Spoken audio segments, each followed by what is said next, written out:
world of the Apostolate for Family Consecration. You now all have a copy of this book on Kateri Tekakwitha, and you've had a chance to review the reading assignments and share your insights for last week's meditations on your interim meditation book. And we're back again with our panel of experts, Monsignor Paul Lenz of the Catholic Indian Bureau, our treasurer and a member of our advisory council. As you know, everyone that appears on our video programs really is a member of our advisory council because they are really advising us in their area of expertise.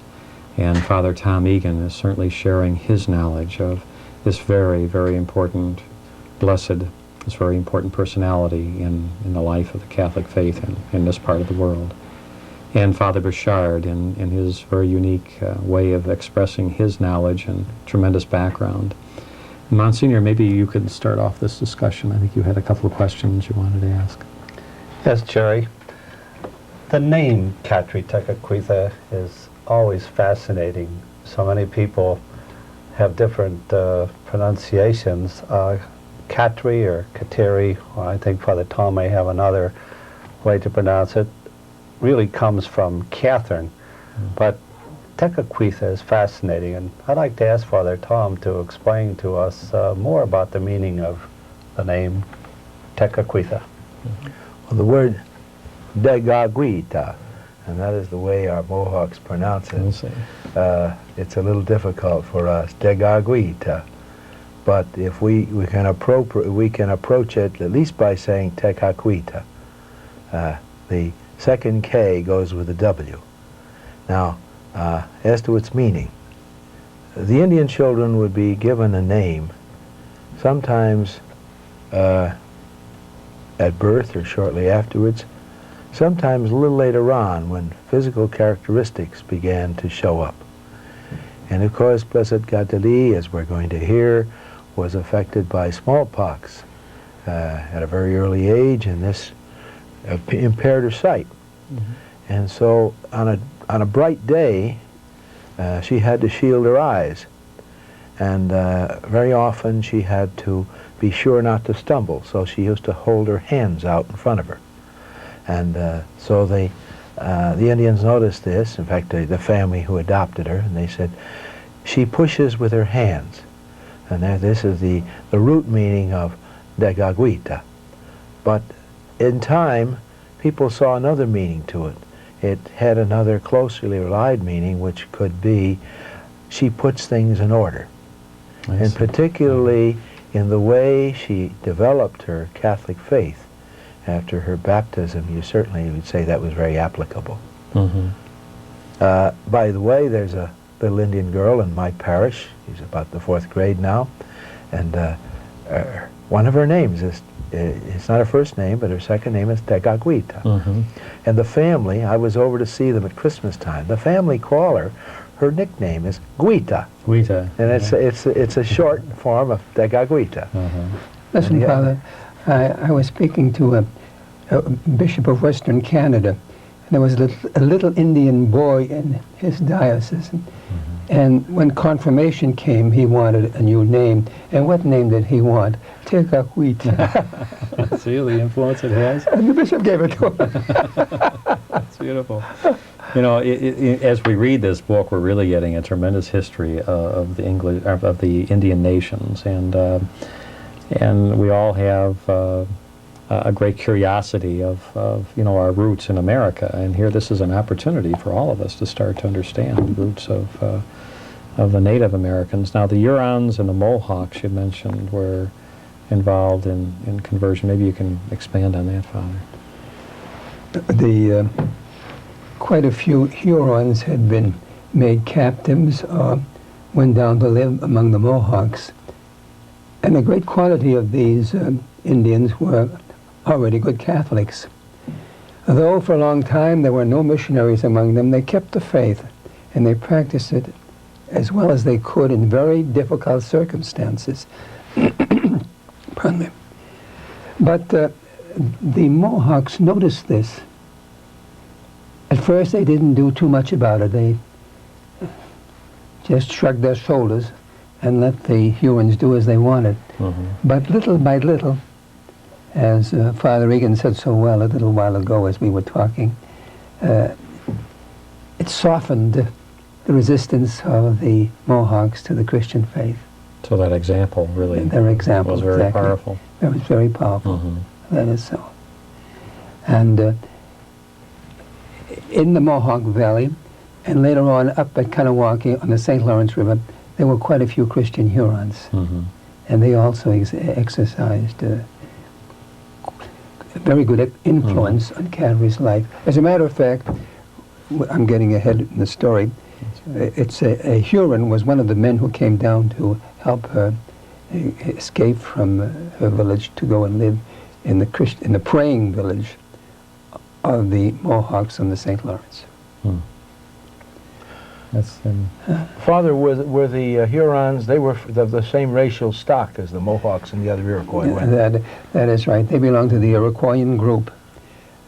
Consequently, the Iroquois and the Hurons could understand each other, somewhat as a Spaniard can understand a Portuguese gentleman, or an Italian can understand a Spaniard. Mm-hmm. And if one of the two spoke slowly, the other could understand. Yes. As a matter of fact, some of the French missionaries who came over learned their prayers in Huron so as to be able to work among the Iroquois. Why didn't they learn it in Iroquois? Well, this was probably no missionary there to teach it to them in the Iroquois. So they did they took the second best. I see what they could on. They learned it in the Father Bouchard, could you identify who some of those missionaries were? Yes, one of them who was very close to Catherine, who wrote the first biography of Catherine, was Father Chostier. He learned his prayers in Huron before coming to Canada. Would Father Isaac Jokes have been one of those? I've read so much about Isaac Jokes, and just wonder, would he have been one of those? Yes, too? he knew Huron because he had worked with the Hurons, and when he got down to the Mohawk Valley, he was able to be understood because of his knowledge of the Huron language, which was so close to the Iroquois language. Do you hear the Huron language being spoken anywhere today? It has practically disappeared, though there is a Huron village up near Quebec, and they are trying to revive it. And they're going back to their roots. Yes. And hymns are being sung in the Huron language in their little church in the old Huron village. We might add here that the very first Christmas carol written in the New World was written in Huron, Really? and a saint wrote it, St. John de Brebeuf, who worked among the Hurons first in the 1620s, and he came back to them from 1634 until his death in 1649, took the tune of an old French folk tune, and he wrote Huron words to it. And that hymn has survived. It was found, it was somehow lost, and it was rediscovered around the late 1790s by an old missionary in Quebec City. And it's an interesting thing, but this hymn is included in our Mohawk hymnal at St. Regis, and certainly it's sung at Kahanawake. And we sang a lot of it at the recent Christmas period. Do you recall any of it? Well, in English it runs something like, "'Twas in the moon of winter time when all the birds had fled. So then mighty get ye manitudes and angel choirs instead." But I'm sorry, unless I didn't bring my Mohawk hymnal, so I can't reproduce the... Because at dinner tonight you were singing, both of you, some Indian there, and I thought I'd get it on videotape. It'd be good, you know, to... But our people still know the same hymn in a Mohawk version. And that Mohawk version quite possibly goes back to Cattery's time. Because the original hymn, written in Huron, goes back to, say, at least 10, 15 years before her birth. Now, notice in the Mohawks, you mentioned here the relocation of the Mohawks. Is that part of their culture? Are they moving all the time? Or? Well, the Mohawks, the other Iroquois nations we mentioned in our previous session, and the Hurons and the other Iroquoian people were more stable, less nomadic than the Algonquian people. And that was one of the reasons why the early Jesuit missionaries were drawn to work with the Hurons, because they felt that there'd be a little more follow-up. Mm-hmm.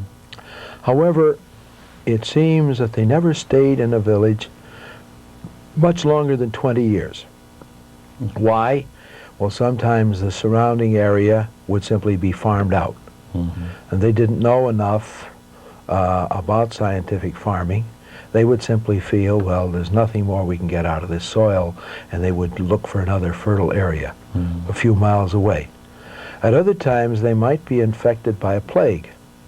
And after a number of people would die in a plague, a smallpox epidemic, they somehow sensed that this was not a healthy place. Mm-hmm. They didn't particularly know about germs, but they sensed they simply better break camp and build a new village. As I hear you saying that, I think it would be interesting to hear you tell us, Father Bichard, of the time when Blessed Catherie's folks died because of smallpox and her little brother. Just tell us something about that incident. It was in 1659, 1660, that the smallpox epidemic struck the village. Over a third of the village died. This was on the Mohawk at Cernonu, where Isaac Jogues had been martyred. And first of all, it seems the father died, then the mother, and then her little brother. She got the disease too, but somehow or another she survived, but with health impaired. Her eyesight in particular was affected, as we said a little while ago. Oh, she had deep scars, too. She had deep Yes, scars, which much later on disappeared, but we'll speak about that later on. And this happened during that period. And it's after that that they moved on to the next camp, about a mile away from what is Auriesville today. Now, why are the Indians so subject to smallpox? Is that That's quite explainable, you know. They were not immunized to the European sicknesses. I see. And perhaps the missionaries, without knowing it themselves, Spreading the, were responsible for this. But not only the missionaries, the trappers and the hunters and so forth who came in. And not only the missionaries, but the Dutch people at Albany or in New Holland who came in contact with them could have communicated these microbes without ever intending to do so, of course. Sure. And this is why they were So they never really had that problem before the white men came No, to... no, this wasn't. We have some figures from the Huron country. Samuel Champlain, the great French explorer, who incidentally was a very religious man, and he was very instrumental in bringing both Jesuit and Franciscan missionaries over to the New World after he had made his first voyages there in the early part of the 1600s. But he got as far west as Georgian Bay, the arm of Lake Huron, and he visited the Huron people. And he estimated their strength. They were a very large group. There were as many as 30,000 Hurons. And yet, by 1640, when the Jesuit missionaries were working among the Hurons and they built the famous mission complex, St. Marie, there were only 10,000 left. And in that period, they had contracted smallpox, and well, some of it undoubtedly came from the Europeans, and yet the Europeans didn't understand what they were doing, just their presence. So it was a real tragedy. Yeah. But it has happened many times over when people from one continent or one area go to visit another people. Yeah, we don't have that resistance built up. Today we know something about it. We know how to handle it. But certainly we didn't have the medical knowledge that we have today. Jerry, I would like to mention this. You know, our present pastoral experience is to have the sacrament of baptism given as soon as possible after birth. And I'm just wondering, the account that I know of Blessed Catherine, she was a little older when she was baptized, but I'm wondering if Father Richard maybe could tell us about, not about the baptism, but the beginning of the religious or prayer experience of Blessed Cattery. When did she first begin to show this deep interest that she had in Christianity or Christian principles? Well, her first biography, Father Chaustier, tells us that her mother's influence, even when she was only 4 years old, not the mother, but the daughter was only 4 years old, already exercised a love for God in the little one, because she'd sing hymns to her, you know, and she'd teach her little prayers. The little one was only 4 years old when her mother was Christian then? The mother was Christian. She was an Algonquin from Three Rivers, a Christian Algonquin, and she always retained her faith, though she wasn't able to practice it very much. There were no missionaries there, and no church to go to, no chapel to go to, but she prayed, and she was very faithful to the end. And the three earliest biographers, three fathers who knew her personally, all say that she influenced her little one, though the little one was very young, as I have just said, when she died. How old was Cattery when she died? 4 years old. 4 years old. So it shows you the power of the mother was of example at such a young of age, parents, you know, parents marking them right, yeah. when they're very young. And then a little later on, why the Hurons of the village certainly influenced her, but especially an old Iroquois woman, Anastasia was the name that she had been given.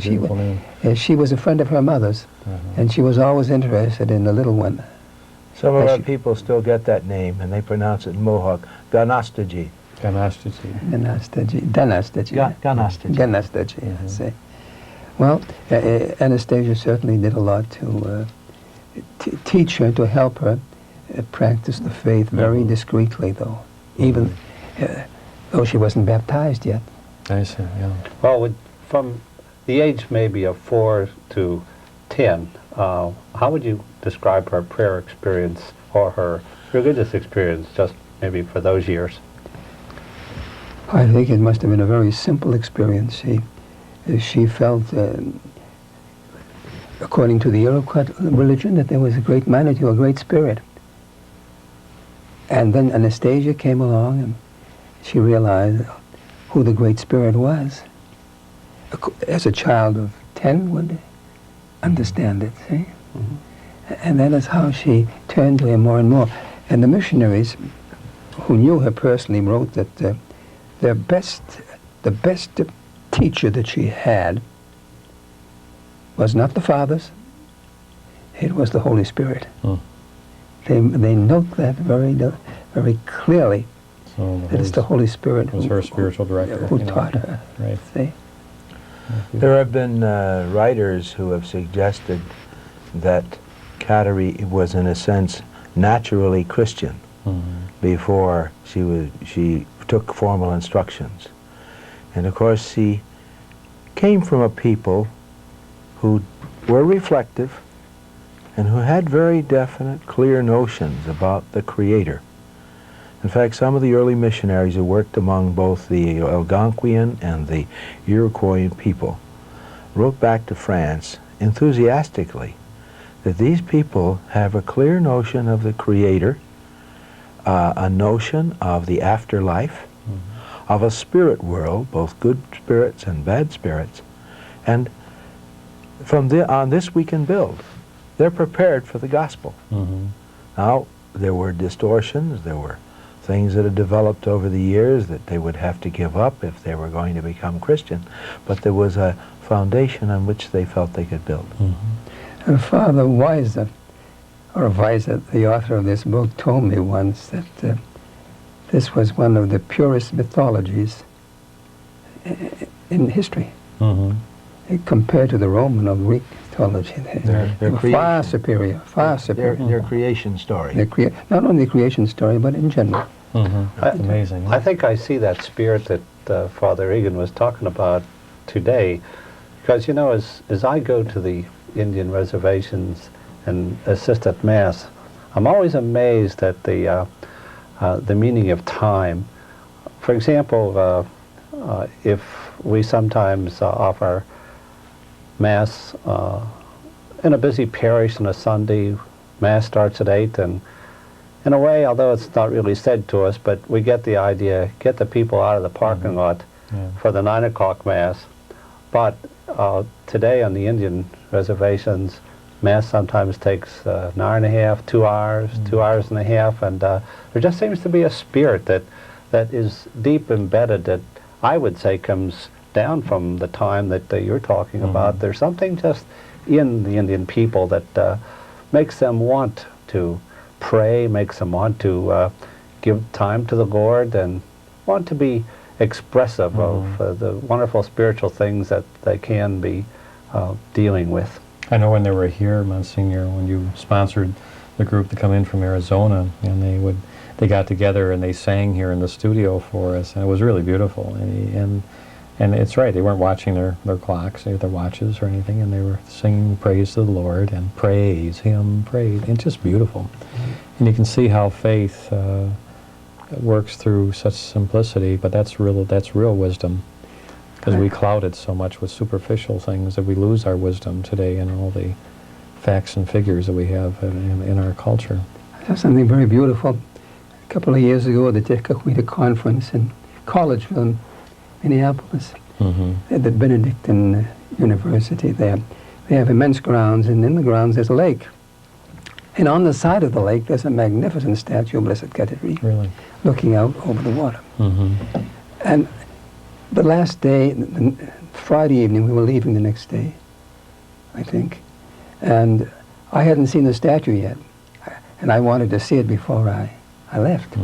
So I got someone to drive me over, and then I got out of the car and I walked, and as I approached the place where the statue was in the woods, I heard some beautiful singing. So I approached quietly. There was a whole family, the great-grandparents, the grandparents, the parents, the children, the little ones, and down to the second, third generation. There were probably 30 people there. You know, Father, you can see the incredible union they have with God because of their basic culture tending towards the family. And we've lost family unity in our culture today, and it seems like the Indian nations have this as their heritage, and we can learn from them. They certainly had. I was very much impressed, and there they were, pouring out their hearts to their beloved Lily of the Mohawks, to their beloved Blessed Catherine Tekakwitha. I'll never forget it. That's beautiful. See, they could teach us, and I think this is what we've lost. You know, so often we're, and this is the beautiful part about the Apostolate for Family Consecration. I really do believe as the Apostolate starts to spread within the Indian nations, that we'll be able to learn more from them that we're going to teach, because we've lost this sense of family in America. And this is what the Holy Father is telling the world, that if we don't get this sense of family back again, we'll never be able to rise above the problems that we're faced with today. That's so true. You know, the missionaries had such a profound influence, and now just briefly, but why were the Mohawks so violent against the missionaries, or didn't they have a, was there a problem? As we mentioned before, the Jesuits initially put a great emphasis, put a lot of their men out in the Huron country, which is a good 900 miles from Quebec, so long supply lines. But they had a thriving mission station going out there. Now, the Mohawks and the other Iroquois were in conflict with the Hurons. I see. Over the beaver trade. And this, of course, led to wars. And so if the Jesuits were friends of the Hurons, well then, these people are, they should be our enemies. And in addition, the Mohawks lived very close to Albany, Fort Orange, where the Dutch people had a settlement. Now, while the Dutch people were very good to Father Jogues and several of the other missionaries, and they rescued them on several occasions, this was not long after the Reformation. And there was bitterness and conflict in Europe between Catholic and Protestant. And the Dutch people had told the Indian people, the Mohawks in particular, to be careful of that sign of the cross. And we find that coming up in the life of Jogues. And even when some of the Mohawk converts went into Albany and by this time Schenectady was a little trading post, they would be sometimes made fun of because of their Christian practices by the Christian Dutch, who had another way of serving God. This is I think, again, this is a program that we're sort of giving you a preview for your first week's meditations. And we're saying meditations because we're asking you not to speed read, but to pray your book. And this is really a beautiful history and building up into a background on this very special blessed that can influence family life and particularly influence the Catholic core, the dedicated singles, the women and the dedicated singles that are devoting their life to the Church in the Apostolate. We're going to talk more about that next week. So we'll ask God in a very special way to bless you and to give you that grace to persevere in your prayer life. And we'll be back next week. Thank you. God bless.